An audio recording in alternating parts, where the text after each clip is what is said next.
સ્વામિનારાયણ ભગવાનની જય. અક્ષર પુરુષોત્તમ મહારાજની જય. પ્રમુખ સ્વામી મહારાજની જય. મહંત સ્વામી મહારાજની જય. ભગવાન પોતાની મરજી મુજબ ભક્તોને વર્તાવે એ તો સાહજિક વસ્તુ છે, પરંતુ ક્યારેક ક્યારેક ભક્ત પણ ભગવાનને પોતાની મરજી મુજબ વર્તાવે એવા કેટલાક કિસ્સાઓ ધર્મ જગતમાં બનેલા છે. જેમ કે આપણે જાણીએ છીએ કે ગઢપુરમાં લાડુબા જીવુબા એ મહિલા ભક્તો મહારાજમાં અનન્ય નિષ્ઠાવાળા એવા ભક્તો હતા. પણ મહારાજને ગઢપુરથી વડતાલ જવાનું હતું ત્યારે આ બંને બહેનોની ઈચ્છા મહારાજ ગઢપુરમાં રોકાય એવી હતી. મહારાજને વડતાલ જવું જ હતું કે મહારાજે માણકી ઘોડી પલાણી જવાની તૈયારી કરી. માણકી ઘોડી એક ડગલું પણ આગળ માંડી શકતી નથી. આ બંને બહેનોએ માણકીની વૃત્તિ પકડી રાખેલી. માણકી જરાય ખસી શકે નહીં. ત્યારે પ્રેમાનંદ સ્વામીએ લખ્યું કે નથી જાતી દરબારમાંથી ઘોડી, માણકીએ ચડ્યા રે મોહન વનમાળી. કેવી આ ભક્તો હશે બંને બહેનો કે ભગવાનને પણ ત્યાં આગળ રોકી રાખ્યા છે. તો ભગવાનને પણ એની મરજી મુજબ રહેવું પડે એવી આ બાબત છે. છેવટે મહારાજને કહેવું પડ્યું કે આજ્ઞા આપો અમે જઈએ વ્રતપુરી. તમે આજ્ઞા આપો તો અમે હવે વડતાલ જઈએ. ત્યારે આ બંને બહેનોએ પરવાનગી આપી. ત્યારે માણકી ઘોડીએ ડગલા માંડ્યા છે. અને આ માત્ર કલ્પના નથી. છેલ્લે પ્રેમાનંદ સ્વામી લખે છે, સેવક પ્રેમાનંદ હજૂરી. એ સમયે આ પ્રેમાનંદ સ્વામી ત્યાં આગળ હાજર હતા. એવી વાત પ્રેમાનંદ સ્વામીએ પોતે કબૂલ કરી છે. ત્યારે આ રીતના ભક્ત પણ ભગવાનને પોતાની મરજી મુજબ વર્તાવી શકે છે. કભી કભી ભગવાન કો ભક્તો સે કામ પડે, એ આને કહી શકીએ આપણે. તો એવા જ એક ભક્ત હતા સિંજીવાડા ગામના સંજુબા. તો મહારાજને ગઢપુરથી વડતાલ જવું હતું અને સિંજીવાડાનું ગામ વચ્ચે ત્યાં આગળ આવતું હતું. આ સિંજીવાડા ગામની અંદર મહારાજના એક પરમહંસ અનંતાનંદ સ્વામીએ સત્સંગ ત્યાં આગળ પ્રવર્તાવેલો. આ અનંતાનંદ સ્વામી એક નવું નામ આપણને લાગે છે ને. બહુ ઓછી જગ્યાએ એ સંતના નામનો ઉલ્લેખ થયો હોય એવું આપણને લાગે છે. પરંતુ અમુક પુસ્તકમાં સંશોધન કર્યું ત્યારે ખબર પડી કે અનંતાનંદ સ્વામી એ મહારાજના એક વિશિષ્ટ પરમહંસ હતા. અને એની વિશેષતા એ હતી કે તેઓ વ્યક્તિગત સંપર્કમાં વધારે માનતા હતા. કારણ કે ખાલી કથા વાર્તા કરી સારું છે, વ્યક્તિગત સંપર્ક વધારે અસર જન્માવતો હોય છે ને. હમણાં થોડાક સમય પહેલાં અમે બારસી ગામમાં પાટોત્સવ માટે ગયેલા. એ બારસી ગામમાં એમ કહેવાય છે કે આ રીતના અમરીશ રાજાએ બારસના પારણા કર્યા ને માટે એનું નામ પડ્યું બારસી. ઐતિહાસિક શહેર એના છે. તો ત્યાં આગળ અમે 7 સંતો ગયેલા. 3 સંતો મુંબઈના હતા અને 4 સંતો પૂનાથી આવેલા હતા. તો ત્યાં તો પાટોત્સવ સવાયના સમયમાં તો ફુરસદ ખૂબ મળતી હોય એટલે સંતો એકબીજાને મળતા હોઈએ. એટલે પૂનાના સંતો સાથે ગોષ્ઠી કરી તો ત્યાં જણાવ્યું કે આ રીતના તમારે ત્યાં પૂનામાં સત્સંગ કેવો કમણા છે. મુંબઈની વાતો કરી કે અહીંયા અમારે મુંબઈમાં દર રવિવારે 2 સભા કરીએ છીએ, સવાર સાંજે. અને ભક્તો બંને સભાઓમાં આ રીતના અનુકૂળતા મુજબ લાભ લેતા હોય છે. તો જે પુનાના સંતોએ કહ્યું કે અમારે તો જે નવો સત્સંગ છે એટલે તો હજી થોડીક વાર લાગે, પણ શરૂઆતમાં અમે આ રીતના સભા કરતા તો 401 ભક્તો આ રીતના હમણાં આવતા થયા છે. પછી અમારા કાર્યકર્તાઓએ ત્યાં સંપર્ક શરૂ કર્યો ને એટલે હવે લગભગ 600-800 જેટલા ભક્તો રવિવારે આવતા થયા છે. તો 3 સભા ગુજરાતી ભાષામાં કરીએ અને છેલ્લી સભા એક હિન્દી ભાષામાં કરીએ તો એમાં શ્રોતાઓ ઘણા બધા આવવા લાગ્યા છે. તો સંપર્કનું આ પરિણામ આ રીતના આવતું હોય છે. તો અનંતાનંદ સ્વામીને સંપર્કનું અંગ બહુ સારું હતું. તો મહારાજના આદેશ મુજબ પોતે ત્યાં આગળ વડતાલના મંદિરમાં પોતે સેવા માટે રોકાયેલા.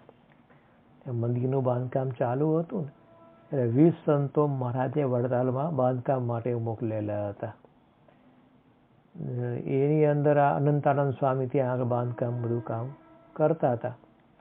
અને ત્યાં આગળ જે લીમડાનું ઝાડ હતું ત્યાં પણ પોતે વિશ્રામ કરતા. અને એ કૂવો હતો અને કૂવા પાસે પણ ત્યાં આગળ સંતો નાવા ધોવાની ક્રિયા વગેરે કરતા હોય. પણ ઠંડી ખૂબ સખત હતી ને, દુષ્કાળના દિવસો હતા એટલે નદીઓ તો બધું સુકાઈ ગઈ હોય, પણ તળાવમાં થોડું ઘણું પાણી હતું, પણ એ પાણી નાવા ધોવાના કામમાં ચાલે, પીવામાં ન વપરાય. એટલે હવે ફળ ફૂલ અત્યારે મળતા નહોતા. તો ઠંડી સખત પડતી હતી ને તો આ અનંતાનંદ સ્વામી ત્યાં આગળ સેવાનું કામકાજ કરતા હતા. ઠંડી ખૂબ લાગી, ઓઢવાનું કાંઈ હતું નહીં, પાથરવાનું હતું નહીં. એટલે ક્યાંક નજીકમાં ખેતર હતું ને તો ત્યાં આગળ ઓલા કોદરા પડેલા, ઓલા ઢૂંસા કે ને ભૂસા, બધા કોદરા ત્યાં પડેલા હતા. એ પશુઓને ખાવાનું એક ખાણ તરીકે વપરાય. તો એનેથી આ કોદરામાં અંદર હું સૂઈ જાઉં કે હવે કેમ એની ઉષ્મા ગરમી મળે તો ઠંડી ઓછી લાગે. એટલે અંદર ત્યાં કોદરાની અંદર સૂઈ ગયા, માથે પણ કોદરા ઓઢી લીધા. એટલે આમ કાંઈ ભૂસું માથે નાખી દીધું. અને પછી તો થોડી ઠંડી ઓછી લાગી અને આમ પણ સારું રહ્યું, ઊંઘ સારી આવી હતી. પણ રાતના ચોર લોકો ત્યાં આગળ એ ખેતરમાં આવ્યા કે જે કાંઈ હાથમાં ઘાસ વાસ કે આવી લઈ જવું કે. એટલે ચોર લોકોએ ત્યાં આગળ પછેડી પાથરીને પછી એ ત્યાં આગળ આ પાવડાથી કે હાથથી બધું કોદરાનું કે ઘાસ કે હોય બધું ઉઠાવીને પછેડીમાં બધું નાખવા માંડ્યા. એમાં ઉંચકતા આ સાધુને આખા ઊંચકી લીધા. એને ખબર નહીં કે સાધુ એમાં સૂતા છે, એમ અંધારું હતું. એટલે એમના આમ સૂતા ટૂંટીઓ વાળીને તો એને ઊંચકીને પથડીમાં નાખ્યા અને પછેડીને આમ ગોટો વાળીને ઊંચકીને ચાલવા માંડ્યા. તો વજન વધારે લાગ્યું એટલે એને થયું કે કાંઈક કિંમતી વસ્તુ આમાં લાગે છે, કંઈક તીકમ પાવડા કંઈક ભેગા આવી ગયા હશે. ચાલો એ તો આપણે તો એ વેચી મારશું, હું આપણે જે કંઈ આવક થશે એમ. પણ પછી ઉપાડીને ચાલતા થયા ને, હલન ચલન થયું ને એટલે અનંતાનંદ સ્વામી એમ જાગ્યા અંદર. એને લાગ્યું કે કોને કંઈક ઉપાડીને જાય છે આ રીતના. એટલે થયું કે આ જો બોલવું તો આપણને પછાડીને ભાગશે એમના, કે કોઈ ગભરાઈને કે ભાગવા માંડશે, મારા હાડકાં ભાંગશે.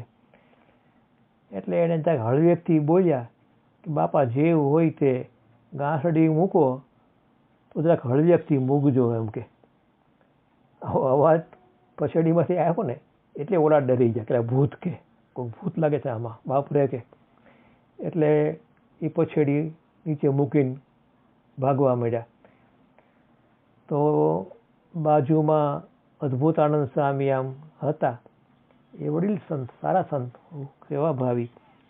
એટલે એને ખબર કે 20 સાધુઓ મહારાજે અહીંયા મૂક્યા છે. તો ગણતા હતા કે 1 2 3 4 એમ તો 19 સાધુઓ થયા. થયું કે એક સાધુ આ પછેડીમાં કંઈક બાંધેલા લાગે છે અને આ ચોર ઉઠાવીને ભાગતા હશે. એટલે પછી ચોરને રોક્યા કે ભાઈ ઊભા રહો, તમારી પછેડી અહીંયાથી લઈ જાજો, એમાં અમારા સાધુ હોય એવું લાગે છે, માટે એને બહાર આવવા દો. અને ચોરને પછેડી મૂકીને ભાગી જવું પોસાય એવું હતું નહીં, કારણ કે બહુ બેકારી હતી એમને.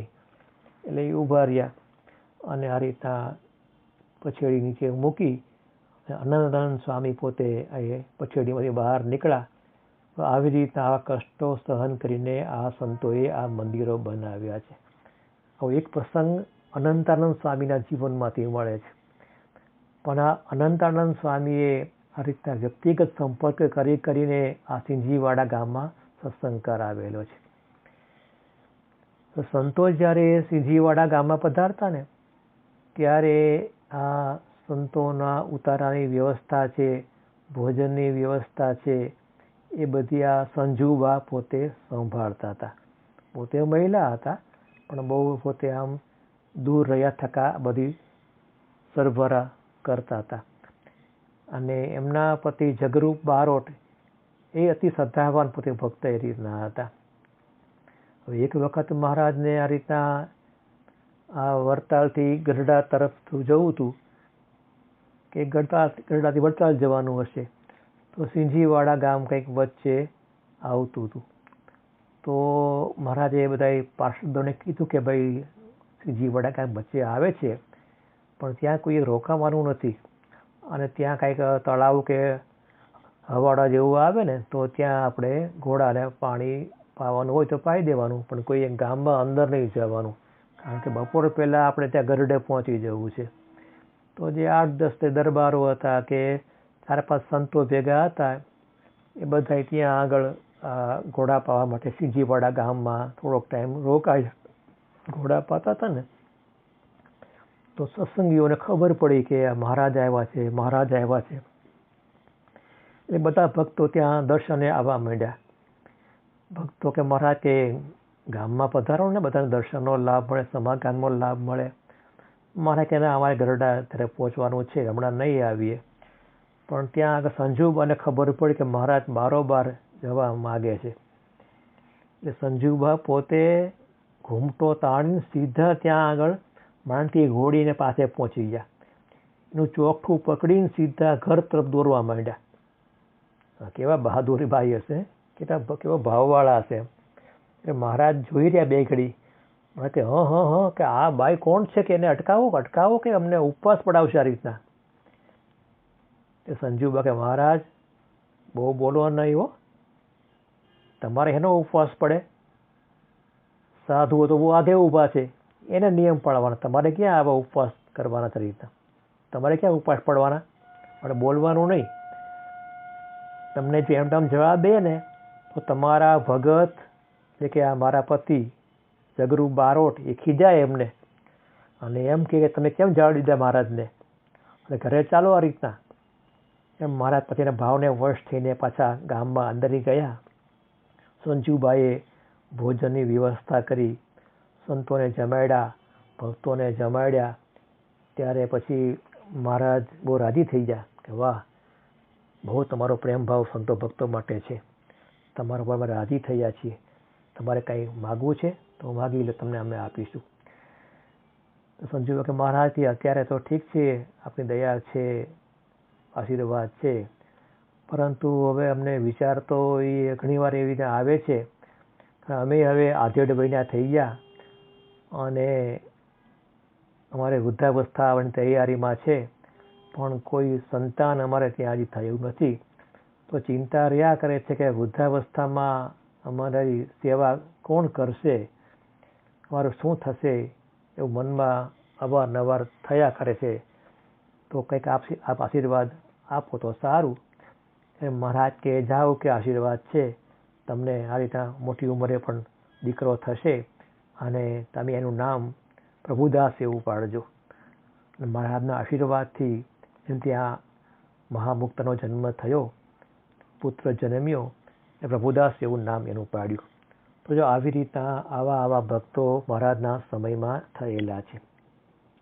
પણ જો એ આવા ભક્ત થયા ને, એમના મૂળમાં અનંતાનંદ સ્વામીનો સંપર્કના કારણે આ ગામમાં આ ભક્ત તૈયાર થયા અને મહારાજના કૃપાપાત્ર ભક્ત તૈયાર થયા. તો સંપર્ક કરવાની ટેવ આપણને યોગી બાપાએ પાડી છે. યોગીજી મહારાજ ગોંડલથી માણાવદર જતા હતા ને, તો બાપા ત્યારે ટ્રેનમાં મુસાફરી કરતા હતા. તો ત્યારે ટ્રેનમાં આમ ગળદી ખૂબ હતી ને આમ સ્ટેશન ઉપર, એ કોઈક હરિભક્તે બાપાને ફર્સ્ટ ક્લાસની ટિકિટ ત્યાં આગળ કરાવી આપેલી. એ બાપા ત્યાં આગળ ડબ્બામાં બેઠેલા. યોગી બાપા પોતાની સાથે લુગડાની એક પોટલી આમ સાથે રાખતા. તો એ લુગડાની પોટલીમાં બાપા પોસ્ટકાર્ડ રાખતા, કવરો રાખતા, અંતરદેશીય પત્રો વગેરે રાખતા, અને પેન પણ કંઈક શાહીવાળી ઇંક પેન પણ બાપા વાપરતા. તો બાપાની સાથે ચૂની ભગત એક પાર્ષદ સાથે હતા, જે બાપાનો પત્ર વ્યવહાર બધું સંભાળતા હતા. યોગી બાપાના પત્રની સેવામાં 3 વ્યક્તિઓ બહુ કામમાં આવ્યા છે.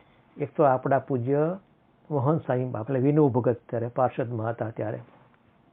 બીજા આ ચૂની ભગત જે મુંબઈમાં ઘણીવાર અહીંયા આવતા હતા. અને પછી આપણા ગુણવંત દાણી જે ભાદરા ગામના, એટલે ભાદરા આપણું આ એ ભાદરા નહીં ગુણાતીન સ્વામીનું, પણ મોવાની બાજુમાં ભાદરા નામનું ગામ છે, તેના તેઓ મૂળ નિવાસી. આજે એ ભાદરા ગામમાં ગુણવંત દાણી હાઈસ્કૂલ નામની હાઈસ્કૂલ પણ એના નામની છે. તો આવા એક ઉત્તમ ભક્ત હતા. આ 3 ભક્તોએ બાપાની પત્રની ખૂબ સેવા કરી છે. તો ચૂની ભગત ત્યાં આગળ બાપાની બાજુમાં હતા. બાપાને પેલી પોટલી ત્યાં આગળ ખોલી આપી. એ બાપાએ એમાંથી થોડાક પોસ્ટકાર્ડ બહાર કાઢ્યા અને બાપાને સંકલ્પ થયો કે આપણે પોસ્ટકાર્ડ દ્વારા સંપર્કની શરૂઆત કરવી છે. તો રવિ સભાની શરૂઆતની બાપાની સંકલ્પના સમય હતી. એ બાપાએ રવિ સભા કરવાનો મુદ્દો, એમાં વચનામૃત કેટલા વાંચવા, કેટલી વાતો વાંચવી, કયા નંબરના વચનામૃત વાંચવા, વાતો કયા નંબરની વાંચવી, ધૂન કેટલી કરવી, એ બધી બાબતો બાપાએ પોસ્ટકાર્ડમાં લખી. આ રીતના બાપાએ 7 પોસ્ટકાર્ડ કે 8 પોસ્ટકાર્ડ તૈયાર કર્યા. જે પહેલું પોસ્ટકાર્ડ મુંબઈ, પછી વડોદરા, અમદાવાદ, આણંદ, નડિયાદ, રાજકોટ, ભાવનગર, આ રીતના આટલા ગામમાં બાપાએ પોસ્ટકાર્ડ સરનામા કરીને મોકલ્યા. અને બાપાએ એમાં સાઇન પણ પોતે કરી. તો 1956ના વર્ષની આ વાત છે. એ દિવસથી આપણે ત્યાં રવિ સભાની શરૂઆત કરવામાં આવી. અહીંયા આપણે મુંબઈમાં યાદ છે કે શરૂઆતમાં તો બાપા પોસ્ટકાર્ડ મોકલતા ને, તો એ પણ પોસ્ટકાર્ડ અહીંયા આપણે સાચવું છે પત્રિકાની ફાઇલમાં, પહેલું પોસ્ટકાર્ડ આવેલું એ. પછી તો આ રીતના બધા પોસ્ટકાર્ડનો જથ્થો વધવા માંડ્યો. શરૂઆતમાં તો 7 લખાતા હતા, પછી વળી આ રીતના પોસ્ટકાર્ડ વધ્યા ને તો 96 પોસ્ટકાર્ડ થયા, 150 જેટલા થયા. તો આ રીતના એ બધા પોસ્ટકાર્ડ રવિવાર પહેલાં બધા ગામોમાં મળી જતા. પછી તો બાપાને બહુ શ્રમ ન પડે ને, એટલે આપણે સાયક્લો સ્ટાઇલ કરવાની શરૂઆત કરી કે એક પાના ઉપર બાપાના આદેશ મુજબ બાપાનું વિચરણ છે, આ પત્રિકા છે, એ બધું આપણે એ રીતના કરતા. સાયક્લો સ્ટાઇલ કરીને આપણે ગામો ગામ મોકલતા. પછી બહુ આમ જથ્થો વધી ગયો ને, પછી આપણે જન્મભૂમિ પ્રેસમાં એ છપાવવા માટે પત્રિકાઓ આપતા. અને પત્રિકાઓ છપાઈને આવી જાય એટલે એને બધા જ સંતો, 50 સંતો હતા દાદર મંદિરમાં, એ બધા સવારની કથામાં આ રીતના એક સંત કથા વાર્તા વાંચતા હોય. બીજા બધા જ સંતો અને બધા જ ત્યાં પત્રિકાઓને ફોલ્ડ કરતા. એની 4 ગડી પાડવામાં આવે અને પેલી ડબલીમાં સ્પંજ, પેલી વાદળી કે ને આપણે, એ સ્પંજ મૂક્યું હોય ટુકડો, એમાં પાણી થોડુંક ભીનું કર્યું હોય, એ જ્યાં ભીના હાથ કરીને પછી આ પત્રિકાઓ બધી છૂટી પાડવાની ને એને ફોલ્ડ કરવાની. અને આપણા એ સમયના ભક્તો આપણા જયંતિભાઈ દોશી, જયંતિભાઈ બુંગણ કે બીજા ભક્તો અમુક હતા, એ લોકો પત્રિકાઓ ત્યાં આગળ આપતા. પછી દાદરમાં અહીંયા પોસ્ટ ઓફિસમાં પત્રિકાઓ આપવા જવાની. પછી એ રીતના પત્રિકાઓ ગામો ગામથી આગળ પહોંચતી. તો આ રીતના યોગી બાપાના સંકલ્પથી આ રીતના આ શરૂઆત થયેલી. તો આજે આ સંપર્ક કરવાને કારણે સત્સંગ બહુ આ રીતના વિકાસને પામ્યો છે. તો આ રીતના જો આપણે જેટલા એમાં સંપર્કમાં જોડાઈએ તો એ બાપાને ખૂબ ગમે છે.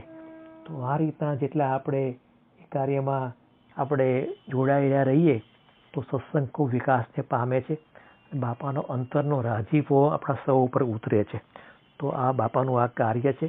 તો જેટલા આપણે એમાં ઉત્સાહથી ભળીએ. પરાઓમાં તો સત્સંગ હજી ખૂબ વધ્યો છે, હજુ પણ વધશે. બાપાની ઈચ્છાથી જેટલા પ્રયાસ કરીશું આપણે એટલો વિકાસમાં થશે અને બાબાનો રાજીપો સૌ પર થશે. સ્વામિનારાયણ ભગવાનની જય.